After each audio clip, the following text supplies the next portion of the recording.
जय श्री कृष्णा दोस्तों। स्वागत है आपका अपनी इस YouTube चैनल में और आप देख रहे हैं मोटिवेशनल एंड स्पिरिचुअल ज्ञानवर्धक वीडियोस। दोस्तों, आज के इस नए वीडियो में हम आपको एक कहानी सुनाते हैं। इस कहानी से हमें श्रीमद् भगवद गीता के तीसरे अध्याय का ज्ञान मिलता है। श्रीमद् भगवद गीता के तीसरे अध्याय से हमें क्या लाभ होता है, तीसरे अध्याय का क्या महत्व है और तीसरे अध्याय से हमें क्या सीखने को मिलता है, इन सारे सवालों का जवाब आज के इस कहानी में छिपा है। तो दोस्तों, इस कहानी को अच्छे से सुनिए और समझिए। तो चलिए शुरू करते हैं इस दिव्य यात्रा को। दोस्तों, यह कहानी है राजकुमार विक्रम की। बहुत समय पहले भारत के एक पवित्र नगर में एक वृद्ध ऋषि रहते थे, जिनका नाम महर्षि देवदत्त था। वे वेदों और शास्त्रों के ज्ञाता थे और धर्म के गहरे सिद्धांतों को जानते थे।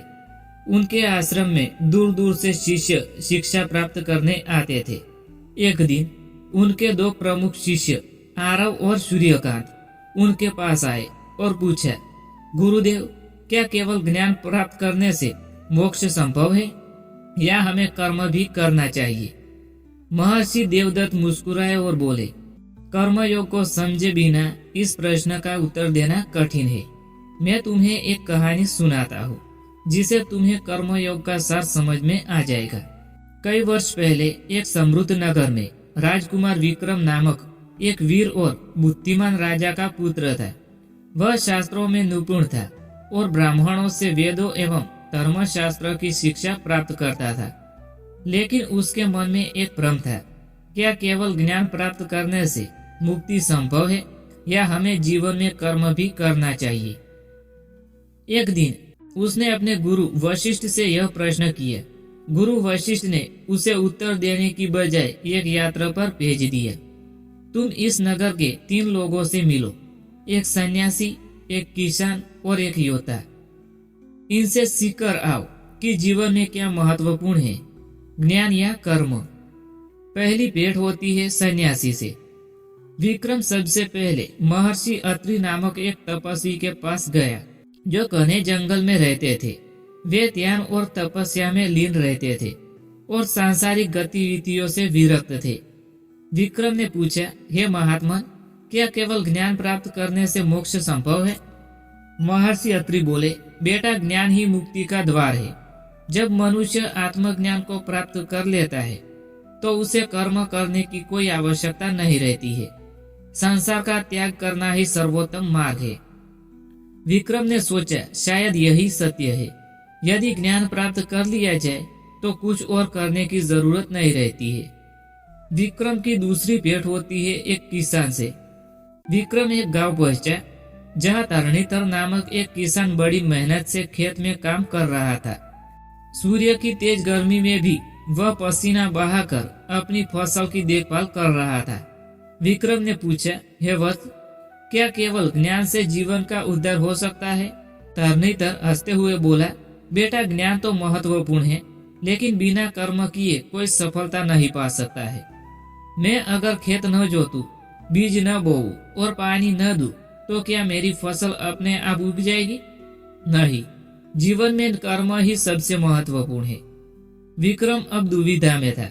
सन्यासी ने कहा था कि ज्ञान ही मुक्ति का मार्ग है और किसान ने कहा कर्म ही सबसे बड़ा महत्वपूर्ण है। विक्रम की तीसरी भेंट होती है योद्धा के। फिर विक्रम वीर सेनापति अर्जुन सेन के पास गया, जो राज्य की सेना के प्रधान थे।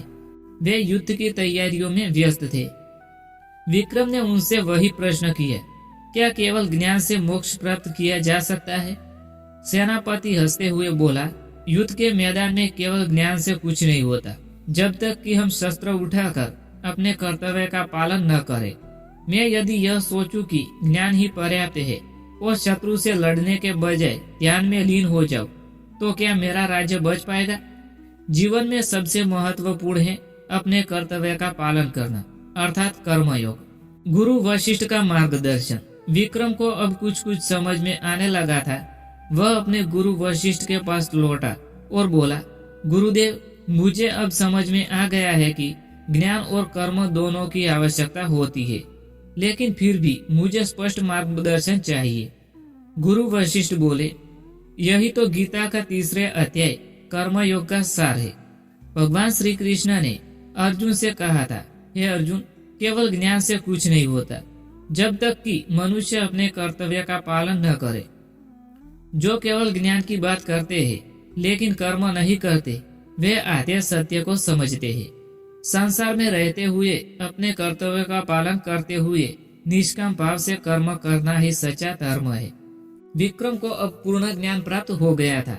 उसने निश्चय कर लिया वह अपने राज्य में लौटकर एक ऐसा जीवन जिएगा जिसमें ज्ञान और कर्म दोनों का संतुलन होगा। उसने निष्काम कर्मयोग का अनुसरण किया, अर्थात वह हर कार्य पूरे समर्पण और निस्वार्थ भाव से करता, लेकिन सफलता की चिंता नहीं करता। उसके इस व्यवहार से राज्य में समृद्धि आई और अंत में वह मोक्ष के मार्ग पर अग्रसर हुआ। इस कथा की शिक्षा, कर्म से बचना नहीं चाहिए। केवल ज्ञान प्राप्त करने से कुछ नहीं होता है जब तक कि हम कर्म न करें। निष्काम भाव से कर्म करें, बिना किसी स्वार्थ या फल की चिंता किए बिना अपने कर्तव्य का पालन करें। जीवन में संतुलन आवश्यक है, न तो केवल ध्यान न ही केवल कर्म, बल्कि दोनों का संतुलन आवश्यक है। भगवत गीता का संदेश, जो अपने कर्तव्य का पालन करता है और ईश्वर में श्रद्धा रखता है, वही सच्चा कर्म योगी होता है। महर्षि देवदत्त ने अपनी कथा समाप्त की और आरव और सूर्यकांत को और देखा। वे दोनों अब पूरी तरह समझ चुके थे, केवल ज्ञान पर्याप्त नहीं है, बल्कि जीवन में निष्काम कर्म भी करना आवश्यक है। आरव बोला, गुरुदेव, अब हमें समझ में आ गया है कि ज्ञान और कर्म दोनों को अपनाना चाहिए, जैसे भगवान श्री कृष्ण ने गीता में अर्जुन को सिखाया था। महर्षि देवदत्त प्रसन्न हुए और बोले, बिल्कुल सही, यही श्रीमद् भगवत गीता के कर्म योग का सार है। कर्म करो लेकिन फल की चिंता मत करो। दोस्तों, मैं उम्मीद करता हूँ कि आपको यह वीडियो पसंद आया होगा। अगर पसंद आया हो तो वीडियो को लाइक करें, शेयर करें और चैनल को सब्सक्राइब करना ना भूलें। Thanks for watching video. Thank you.